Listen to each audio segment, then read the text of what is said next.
Isoken and Izogie were two identical twins who lost their parents at a very tender age. And these two beautiful twins suffered all through life because no relative decided to take them in. As such, they struggled and promised themselves that nobody will come in between them. Izogie was the brilliant one. She did so well in her academics, and as such, she decided to pursue a university education.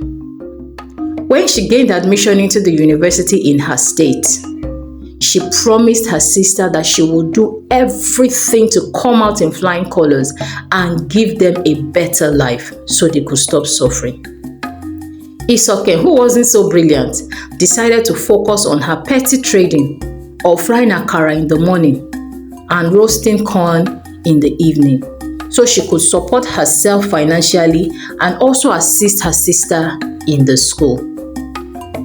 Unfortunately, Izogie wasn't lucky with the friends that she made in the university because they were jealous of her. How can somebody be this beautiful and still be this brilliant? They kept on saying to themselves. They would do everything to fight with her and quarrel with her at the slightest opportunity that they have. But Izogie wasn't bothered. The thought of her beautiful sister and the successful life that she has promised her sister kept her going. One day, her friends invited her over to a party, and in her innocence, she decided to follow them. Unknown to her that her friends had ulterior motives. They had planned to give her over to an allergy, and they had collected money. Unfortunately, they laced her drink with a dangerous substance so that she would fall asleep. Isoken, who was so innocent, in their midst, laughing and gisting, she didn't know that she had drank a poisonous substance. Suddenly, she began to feel very funny. She ran to the bathroom and kept on vomiting and vomiting and vomiting. She didn't understand what was wrong with her. She became so weak in the toilet, and before long, Izogie fell to the ground and collapsed. Her friends became scared and confused. They didn't know what to do. Hey, I hope this girl is not going to die. What kind of a human being is this? By the time they saw Izogie lying lifeless on the floor, they were scared and they ran away back to their hostel. Please, let's go so that police doesn't arrest us, they said. Let's go, let's go, let's go. What kind of a girl is this? Just this little drink, this little drug that we put in her drink. How did she manage to react like this? Let's go, let's go. And they ran. The next day, Isoken, her twin sister, received a strange call from some of the people that had rescued Izogie from the streets. They had taken her to the hospital. Please, my sister, I don't understand what is happening to me. Please fight for me. Fight for me. Give me justice. Fight for me. I know I promise I will never leave you, but I'm sorry, I cannot keep the promise, my sister. I cannot keep the promise. She kept on crying. Apparently, the girls had given her an overdose of the drugs and her system could not take it. Izogie didn't make it and she passed on. Her sister Isoken decided to fight for her and visited the strongest native doctor in her village. I will not rest. I must find the killers of my sisters. I must fight for her and give her justice. Together, they summoned the spirit of Izogie and empowered her to take vengeance. Fight!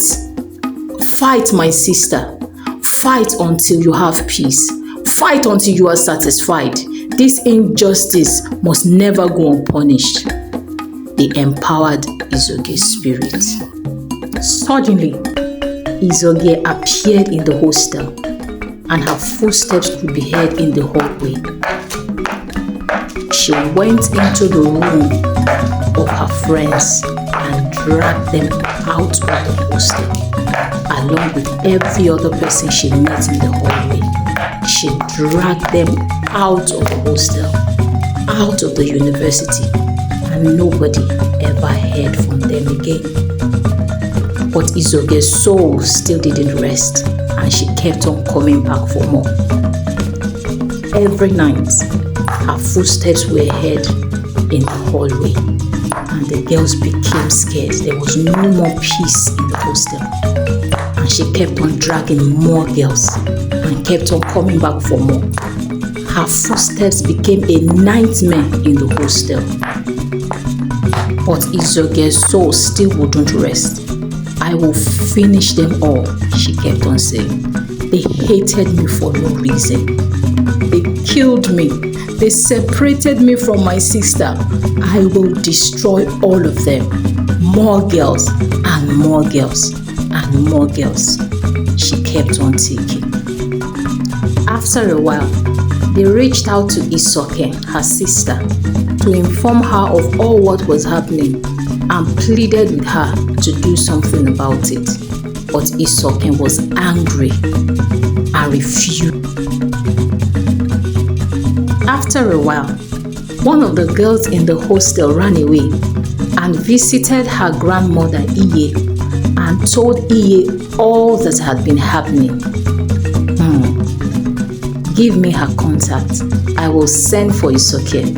And Iye later sent for Izogie and explained to her, my daughter, you must let go of this bitterness. You must let go of this anger and release Izogie's spirit so she can finally go and rest. If this persists for long, you will no longer be able to tame her spirit, and then Izogie will become more guilty than even the girls who took away her soul. Have mercy, my daughter. Release Izogie's spirit and let her rest. Izogie finally agreed after much plea from Iye, and then she visited the native doctor in her land again, and together they were able to tame Izogie's spirit into a dove. And then they released the dove happily into the air, signifying the release of Izogie's spirit from the vengeance. And finally, Izogie's soul finally found rest.